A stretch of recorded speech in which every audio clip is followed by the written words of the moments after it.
Welcome to the Retire As You Desire show. For today's show, we're going to be talking about how to not only get out of debt, but how to permanently stay out of bad debt. I grew up in a household where my parents could never, ever figure out what to do with the dollar, let alone two. And it seemed like for every dollar that they made, they were always $2 in debt.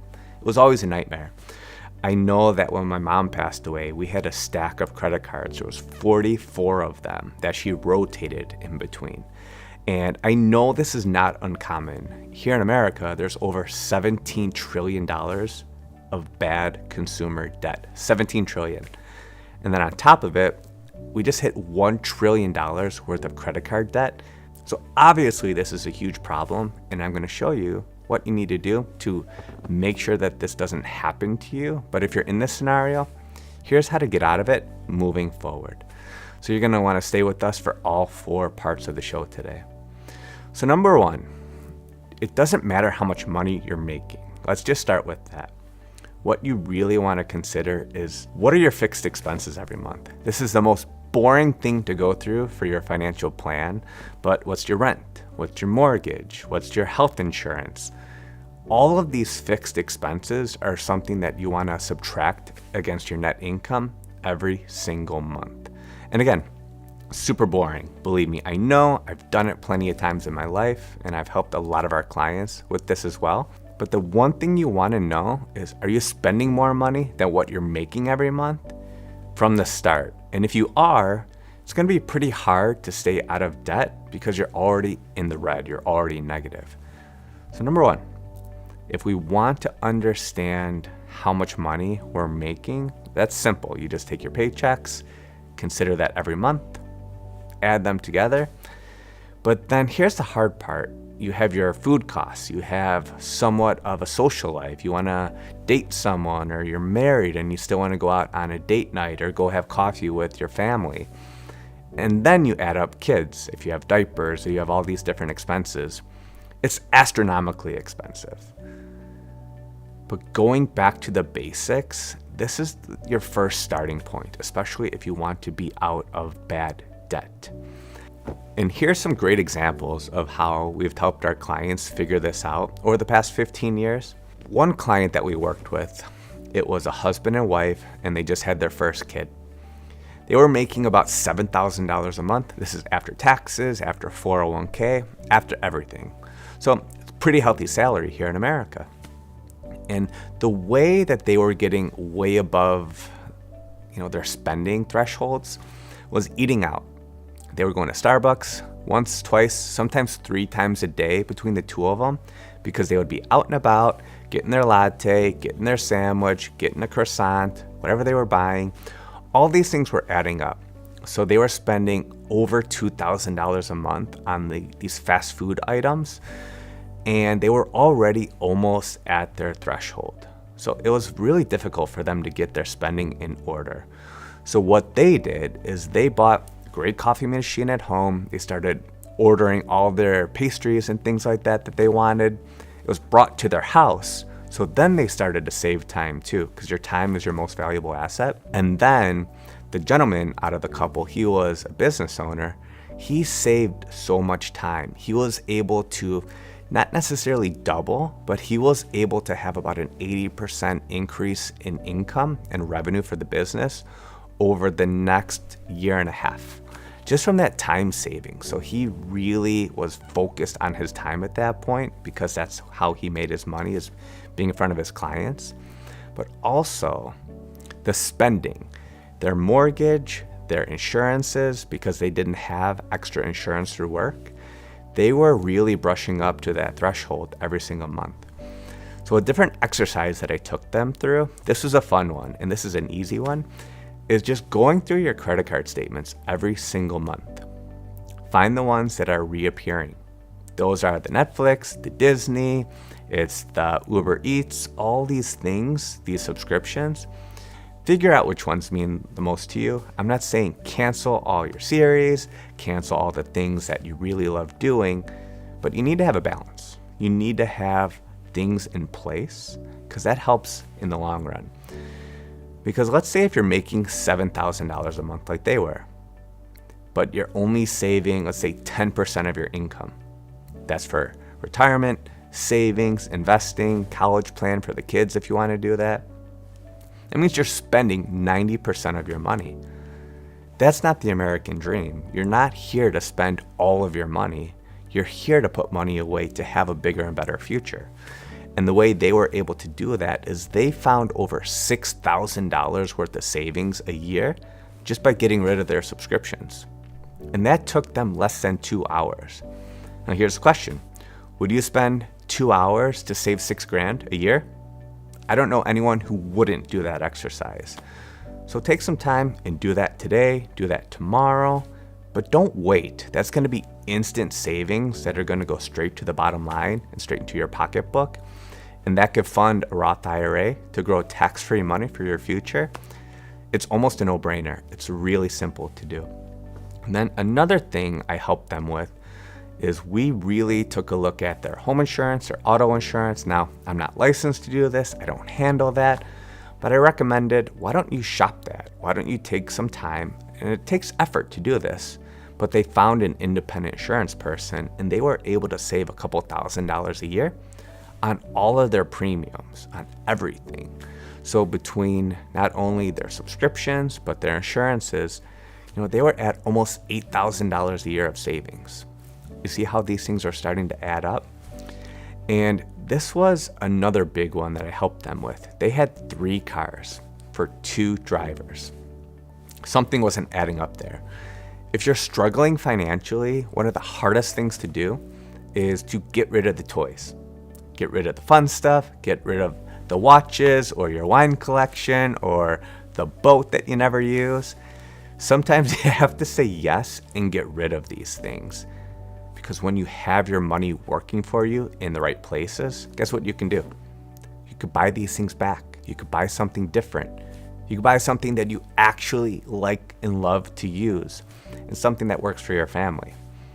So they also got rid of that 3rd car. That was part of the insurance savings that they had. But they took the money from the sale of the car, which was over $20,000. It's a lot of money. They put half of that towards their savings. So they added $10,000 to their safety net. But also they took that $10,000, the other half, and they paid off a credit card. So paying off that credit card, it freed up an extra $600 a month from a savings standpoint. So their $7,000 a month income now has a ton of extra wiggle room every month just because they don't have subscriptions, they have lower insurance premiums, and they paid off a credit card, $700 extra a month. So they literally were able to find a couple extra $1,000 to save, invest. I even asked them to put $300 a month for a vacation fund.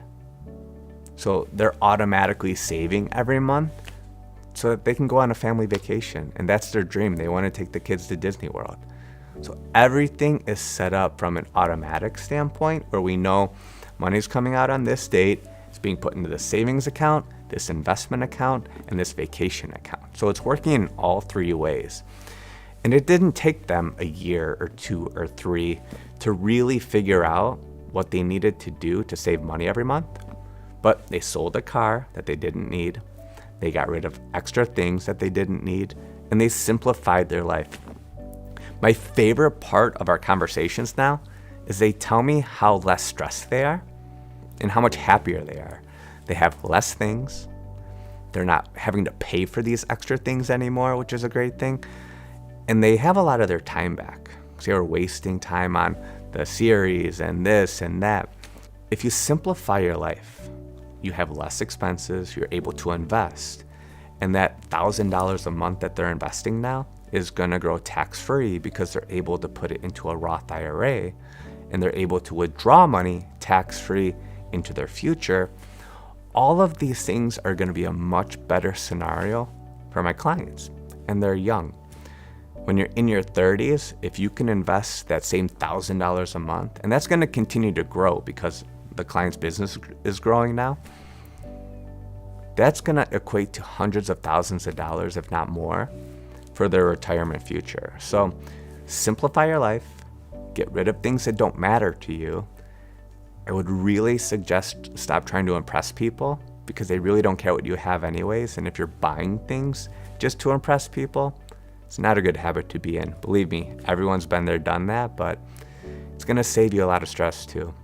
So to recap for part 1 of the episode, understand how much money is coming in every month. What are your fixed expenses? What are things that you could actually get rid of quickly and easily? I think you'll be surprised about how many thousands of dollars you could save in less than a week's worth of time. Stay tuned to the Retire As You Desire show. Welcome back to the Retire As You Desire show. In this segment, we're going to talk about how to stop spending money just so frivolously.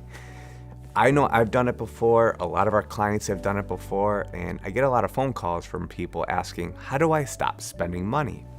So I've created 2 different ways that are going to help you not only think before you spend money, because let's face it, it's too easy to get on your phone, go on Amazon or go on eBay or wherever you're buying things and purchase things because you have your Apple Pay, things go quickly, PayPal. It's super convenient, but it's also not helping you save money for retirement. Because for every dollar you spend, you're giving up a better version of yourself in the future. So that $1 could create 5, 10, 100, depending on where you put it and invest that money. So here's 2 things that I've done personally, and I've also helped our clients do this. And it's really made a big difference from a saving and investment standpoint. Even to the point where some of our clients are able to save 50% of their income now because they stopped spending money. 50%, it's unbelievable. And again, these are simple tactics that you could really implement today. So the first one is, if you're gonna spend money, let's say you wanna buy a pair of shoes. You've been thinking about these shoes for months. They finally went on sale and they're $200.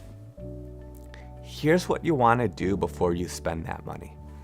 Let's say if you're gonna buy the $200 pair of shoes, you have to invest $200. So you're gonna spend $200, but you're also going to invest that same amount of money, let's say in the stock market, because that way, if you invest the $200, that's gonna help grow that money, and that's gonna create the opportunity to, have more shoes or save for retirement or have a bigger and better financial future. And this is true for anything. If you're gonna spend a $5,000 amount on, let's say, a watch or a ring or a purse or anything that you don't need, and believe me, I'm preaching to the choir here, but let's say if you're gonna spend that money, automatically know that you have to spend that money in some form of an investment first. So that way you're getting to the very simple principle of invest first, and then you could spend, but as long as you invested the money. This has been a huge game changer for our clients because when people come to us, they just want to know if they're all right. That's the biggest thing about money. People want to know if it's okay to do things. I saw a client just on Sunday and she asked me, can I, and literally Sunday, not in front of my computer, nothing like this, but she asked me, can I redo my kitchen? And I'm sitting there like, it's Sunday, I'm not working, I'm with my family. But I get these questions all the time, and I know she's a multi-millionaire. It's not going to matter because that equity is going to go into her home, which is a great thing. But she's already saved and invested the money for her future. She's in her 70s. So yes, she can definitely do that. She can afford it. We put different parameters in place where people can know we have an extra amount of spending this year if we want to go on a vacation, or we want to go on a big trip, or if we want to redo the kitchen. All of those are built inside of our clients' plans. But for the people who are trying to save and get ahead so that they don't have to worry about their future, you want to be able to invest first and then save later. Invest the money and then save later, but also stop the spending. The spending is really going to hurt you in the long run. Because again, you can do the math. This is another simple trick that you could use that's right on your phone that could really show you how much money you're losing by spending every single dollar you make, and especially if you're not saving. So there's an easy calculator that I like to use. I do this for myself as well. You want to put in the amount of money that this item is. Let's say you're gonna spend $1,000 on XYZ. It doesn't matter. But you put that into your easy calculator. You put a 7% rate of return on that money. So you're probably thinking, if you put $1,000 down, get a 7% rate of return, $70. You're like, I can make that up with work.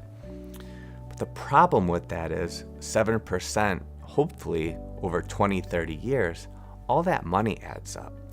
And once you start getting into the mindset where every dollar counts, every single dollar could be compounding for 20, 30, 40, 50 years, that's a game changer in and of itself to understand the actual metrics of your money. So that same $1,000 is going to cost you tens of thousands of dollars in the future to buy something that's probably not going to be worth that in the future. So understand the future value of the things you're spending money on could save you a ton of money and stop getting cluttered in the household as well. So when you're spending money, again, do the homework. If you're going to spend $1,000, understand what that time value of money is going to cost you in the future. If you're okay with losing tens of thousands of dollars by spending the $1,000 now, well, that's up to you. But if you're having trouble getting ahead every month, we need to stop the spending now. And when you go back to the first lesson in this show, if you know what your basis is and you know where your spending's at, those are the hard things to figure out. But once you free yourself up and have extra money every month, if you automatically invest that, that's going to create a future that's going to be really compelling for you. But knowing how much money you're wasting by spending is also a big game changer. Now, I want to share with you a really great idea that's going to help charities, but it's also going to help you stop spending money as well. So another idea that I came up with are for our clients who have really big hearts. They love giving to charities, they love helping people. They think of other people first, so they're kind of gun shy on spending their own money first. Here's one of the things that we came up with, and my client, one of them specifically, we came up with this together. So they hate spending money. They grew up in the era where their parents were in the Great Depression. They weren't raised on having a ton of things. They were just raised on living a very simple life. There's nothing wrong with that. But life is meant to be enjoyed. So whenever they spend money on things that they don't typically need, what they'll do is they will take that same amount of money and they will match that, send a check to one of their charities that they support. So they're actually getting a tax write-off. They're helping people in need. And they support 7 different charities. They have the biggest hearts. They don't have all the money in the world. They really don't. But they're very aware of spending $500 on an item that they probably or may not need. But if they do that, they want to feel good about themselves. So they actually write a check for one of their charities. And no, this is not on their groceries. This is not on, your everyday living expenses. But this is something that is above and beyond their normal expenses. It's a really great way to feel good about yourself, feel great about helping other people, and I think that actually helps with your longevity and less stress and your lifespan, because all of those things mean you're giving to other people and you're making others' lives much better. It's really phenomenal. So to recap, for the session, if you don't know how to stop spending money, idea number 1, if you really don't understand how much money you're wasting, start investing the same amount of money that you spend on things that you don't need. So dollar for dollar. But you have to be honest with yourself. This is what I joke around with a lot of our clients.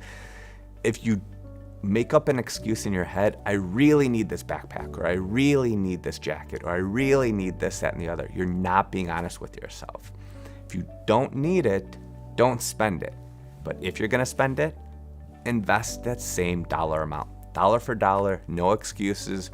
Do it immediately. You could probably set that up on your phone to have it done like that. Idea number 2, this is a fun one. Before you spend that money, just take out your phone, put the numbers in the easy calculator. It's free to download. I'm not associated with them in any way, shape, or form, but it's a great tool to use to understand how much money you're potentially wasting in the future. Because if you spend that $1,000 on the item, it's probably very unlikely that the value is going to be the same as opposed to you putting the money in the stock market for 20, 30, 40 years. And then lastly, this is for my charitable giving clients and the people out there like yourself. If you're going to spend money on things you don't need, donate that same amount of money to charity. So you don't feel bad about buying something for yourself because you've worked so hard all your life, but also you're going to make a big difference in other people's lives. That's a win-win scenario in every single way. So I'm really excited to hear about some different saving strategies that you come up with, and thank you for tuning in to the Retire As You Desire show. Welcome back to the Retire As You Desire show. Today's episode is all about saving money and why it's so important. Right now, it's really hard. Costs have been rising, food, gas, everything, insurance, everything's been quite astronomical ever since COVID happened. But the good news is there are ways to still get ahead with your money and still have a great life. I'm going to share a story with you about someone who started saving early and how they became multimillionaires into their 70s. But you have to play the long game. You have to have the right mindset. But they didn't scrimp. They didn't, pinch every single penny when they were going through their working years. They lived a pretty great and balanced life, and I've been really fortunate to work with this family for many, many years now. But they did all the work in the beginning. So let's go back 30 years now.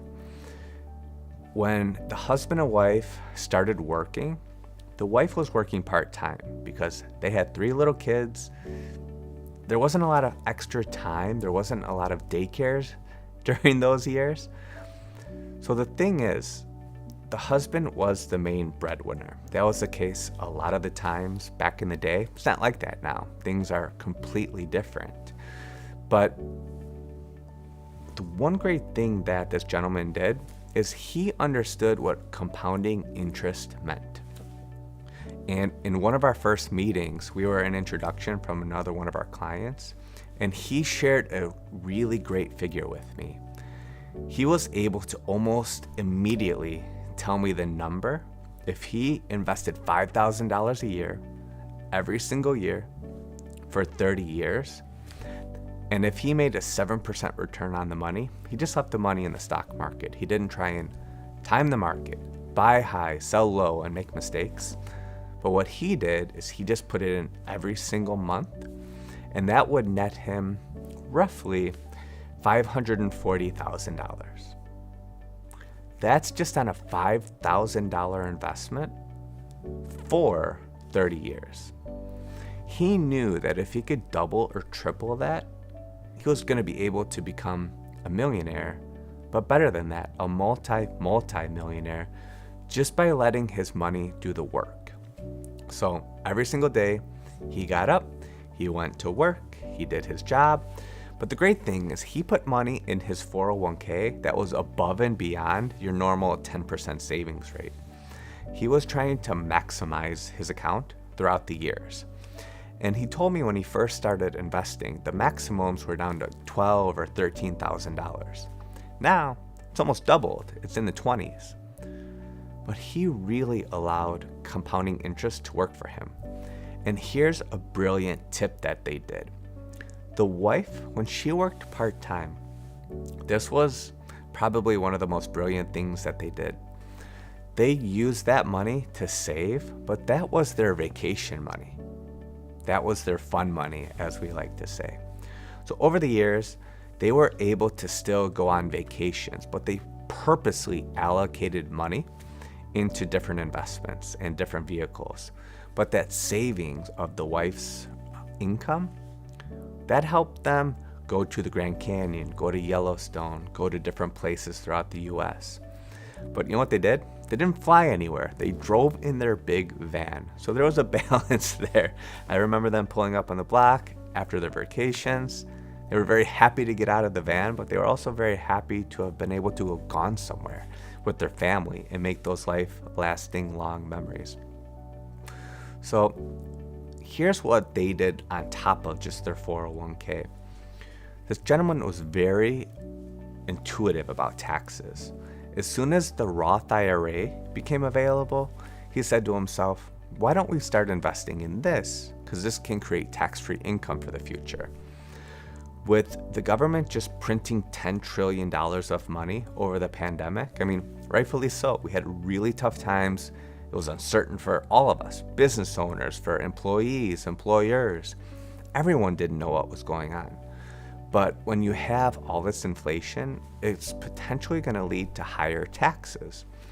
And this gentleman knew many, many years ago, taxes are probably going to continue to go up slowly but surely. But in the environment that we're in now, I love seeing people put their money into tax-free vehicles rather than taxable, because the big difference between taxable now versus taxable later is we know what the tax rates are now. We know essentially what your write-off amount's going to be and how much you could save if you put money into the pre-tax dollars. But the thing is, 20, 30 years from now, especially if you're just starting out from a savings and investing standpoint, we have no idea where taxes are going to be in the future. So it's almost like hedging your bet and thinking about how can I have tax-free money for later. So having a strategy to do this could be a game changer. They had half of their investments over time being put into the Roth accounts. So they were completely splitting everything up in half besides the 401k contributions. So when they go to withdraw money from their investment accounts in retirement, they're not being taxed to death. That's the moral of the story here, is having tax diversification and having money set aside for tax-free. That could be for vacations, for fun money, but also knowing exactly how much money you're going to be taxed. And that's the hard point. But he made a very clear statement to me at an early age, is that he knew that he didn't want to be taxed like crazy in retirement. He wanted to keep as much of his money as possible, just like anyone else would. So he created different tax strategies to help him and his family try and have a better retirement. And here's another scenario of a client who really struggled in retirement because they just didn't understand how taxes were going to be actually played when they went to retire. So they retired with $1 million. It was a husband and wife, and they were 60 years old. This scenario is not the same as our first set of clients. And unfortunately, we no longer work with this couple. But they had almost $1 million when they retired. The thing is, they withdrew $150,000 the first year in retirement. The problem with this is this made all of their Social Security taxable, up to 85%. They didn't listen. From that standpoint, they're like, you know what, that's okay. But they lost a lot of money when they took this huge distribution out of their account. They were surprised on how much taxes they had to pay. And then the year after that, they had a brilliant idea. They wanted to buy a summer home up in Wisconsin. This was over $250,000. $250,000 for a vacation home. And their rationale was, you know what? This real estate should be a good thing. But in order to withdraw the $250,000 for the home and then still have your monthly income out of their retirement accounts, they literally blew through over $350,000 that year. And then when you add on the tax bill, it was over $400,000. So I think you're getting the problem here. They did the opposite of the first couple. They spent a lot and they didn't care about taxes. So they lost half of their nest egg in 2 years. And it's really hard to make that back up. I mean, in order to get 100% rate of return on your money, you have to invest that very aggressively. And usually that could happen over time, but not in 1 year or 2 years to make up that big nest egg. So when we fast forward a couple years later, I heard from one of their friends, and I was no longer working with them. Unfortunately, here's the problem. One of the spouses became very ill and they needed long-term care.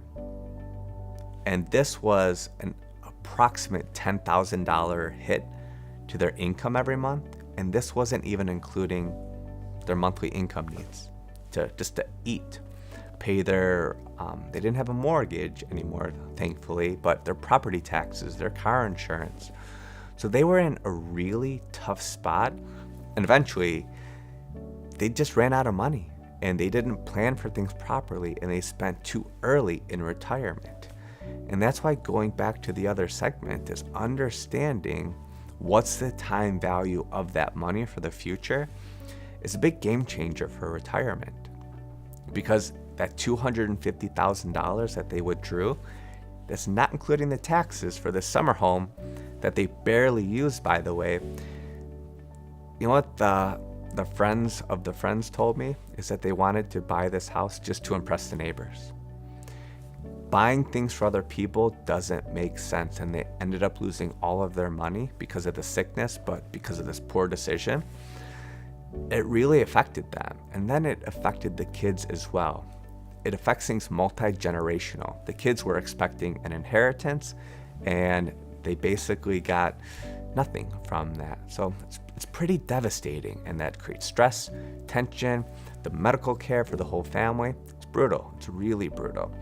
So before you spend money, think about what your purpose is. Where can it go? And is this really aligned with what I want? Is this going to help my future? And this is what the Retire As You Desire show is all about. It's just to really open up people's eyes as to what they're doing and know that they could have a different future, a better future. But there's also great things that you can still enjoy your life and have your money be there for you. And just really grateful that you're here sharing this experience with us. Welcome back to the Retire As You Desire show. And in this segment, we're all going to be talking about entrepreneurs. I am one. I know a ton of them. They are some of the most giving people on the planet.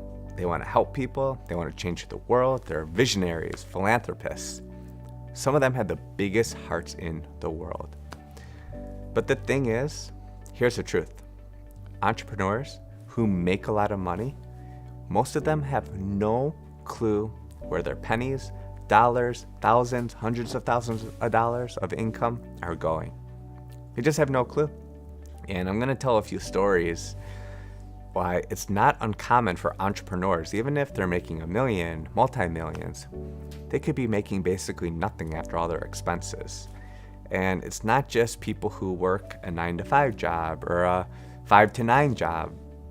A lot of people have trouble with money. We're not educated on how to make it work. We're not educated on how to make money work for us. We're educated to go to college. That means go into debt.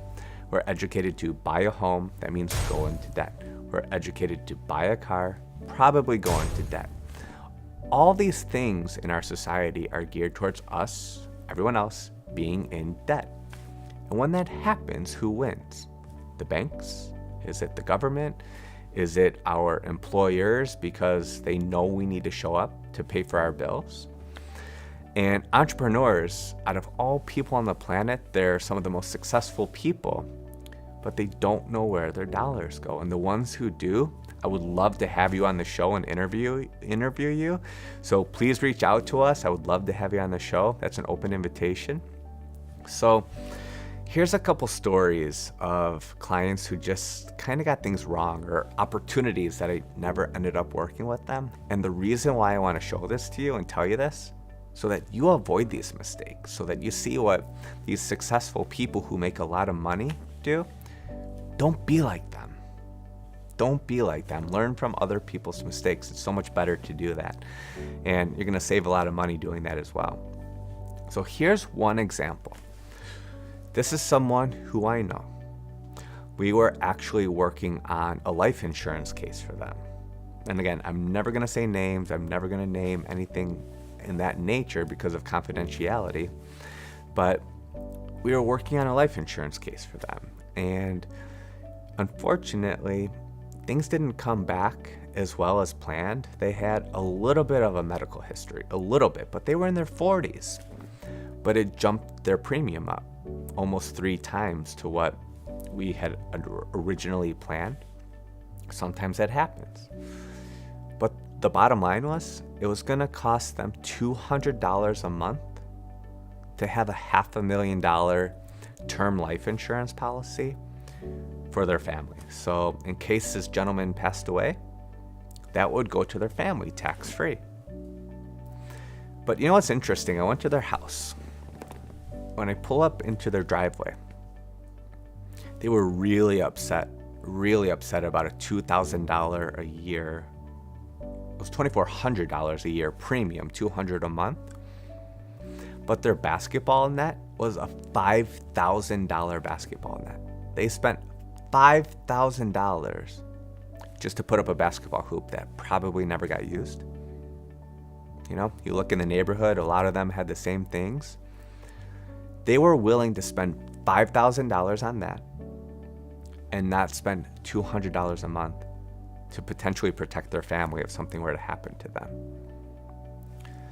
I don't understand it. They just didn't value that. You know, price is only an issue in the absence of value. But they reached out to me to do this for them. I am not in control of their health, right? And they just didn't want to do this. And I said to them, well, if your health gets any worse, they may not offer you anything. So unfortunately, didn't have the opportunity to work with these people. You know, everyone fails, every entrepreneur fails. And this was one of those scenarios where they wanted to put the money into their backyard, and they spent $25,000 doing a patio out there. And the husband said to me, yeah, we barely go out there.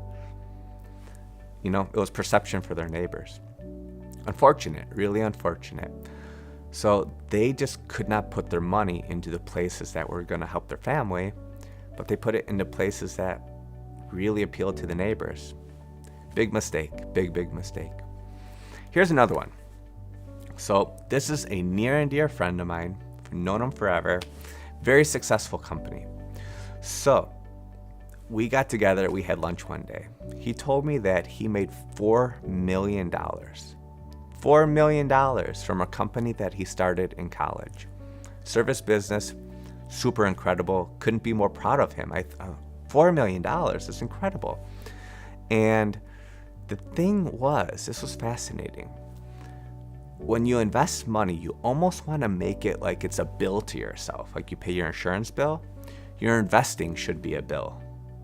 Make it automatic. You know that every month, I need to put X amount of dollars away for my future. All that could be planned out. But for this gentleman, there was a similar scenario.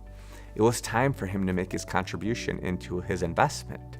So I called him up, thought no big deal. We've known each other forever. I said, hey, it's time to write a check. Let's put the money in. He's like, I don't have it. I'm like, what do you mean you don't have it? You just told me you made $4 million. He's like, well, we netted $120,000 only. That was their profit. So yeah, it looks great when someone's making $4 million, but if you only make $120,000 after all your expenses, you know, is that a great use of your time? I had to have a really hard conversation with him, be like, what's going on here? He goes, well, labor, I have to buy parts, I have to do this, I have to do that.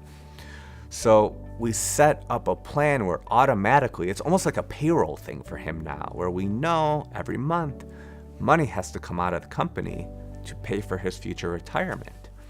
And he was so relieved because he thought, I didn't know I could do this. My accountant didn't tell me this. I was like, I thought you had the money. I thought there was funds from the business to do this. But this happened as well when I went over to see them. This is when I was asking for the check. Like, I saw this huge trampoline in their backyard. They built this like in-ground trampoline, this beautiful thing for their kids. But I'm thinking to myself, They're willing to spend thousands and thousands and thousands of dollars on these things, but they don't have money to invest. That's why it's so important to really make investing a monthly bill for you, whether you're an employee, an entrepreneur, an employer, whichever the case. Put the money away automatically every month, because his retirement is probably not going to be the same because he's spending when he should be saving. And then this is one of my favorite ones. This is just mind-boggling to me, really mind-boggling to me. Another person who I know, they were making tens of millions of dollars for their company, and they had profit. The thing is, if you're an entrepreneur, squeezing all of the juice out of your company is one of the main things to do from a retirement income standpoint. You could set up 401ks, you could set up SEP IRAs or simple. There's so many different vehicles, cash balance plans, life insurance. There's so many different vehicles to help you with your future retirement savings. But they were so adverse from pulling money out of their company, but they didn't realize that they had an S Corp. So everything flows through to the bottom line anyways. So they're going to be taxed on that money one way or another. It's not a C Corp. So we had to have these tough conversations when they just didn't understand that they could have the ability to put $20,000, $30,000 away or more into different investments that fit their needs, because they wanted to make sure that their kids were taken care of if something were to happen to them. And it just took a long time to put the pieces in place. But entrepreneurs overall have a really hard time understanding where their dollars go. And I think it's because they have team members to manage, they have employees to manage, they have payroll, they have this, that, and the other. They have deadlines, right? They have to deliver to clients. So if you're an entrepreneur, you want to have two different sets of books. You want to essentially pay yourself a salary every single month out of your business, because that's going to help from a tax and a social security standpoint, but automatically have a bill in place and a line item. And if your accountant isn't doing this for you, or if your advisor is not, please ask them to do that. Make your investing a line item, whether you're an entrepreneur or a team member or working for a company. That way, on your balance sheet, you can know that you have X amount of dollars going towards your future. And then that kind of takes the guesswork out of what your future could look like. And entrepreneurs, again, they're some of the most loving people, some of the most giving people. I just want to be very clear on that. But they have the hardest time because I think they have two different books to manage. And when the business is doing well, that's not the time to spend on things that you probably don't need. That's when you want to fill up the accounts from the investment and retirement standpoint, because that's going to allow you to build your accounts, build your bigger and better future, and have a huge or a bigger nest egg to live off of when you want to retire, because you don't want to be dependent on selling your business in order to be able to retire. That's one of the things that entrepreneurs miss too. They think that their business will be worth millions. What if it's not? And if you didn't save over the past 20, 30 years, you might be in trouble. So let's try and avoid that. Make investing a line item. It's a great way to get ahead for your financial future. Again, thank you for tuning in to the Retire As You Desire show. Make sure you tune in every week. We're going to have new shows, new interviews, great guests, and a ton of success stories to help you with your money, with your future, and give you some bright ideas to simplify your financial future. Don't forget to tune in every single week for new episodes. And if you ever have money questions that you want answered, I'd be happy to help you. Send me an email at bill@bloomfinancial.us. It's on the screen here right now. Send me an email. I would love to get your questions and see if I could help you with your money problems. Thank you for tuning in.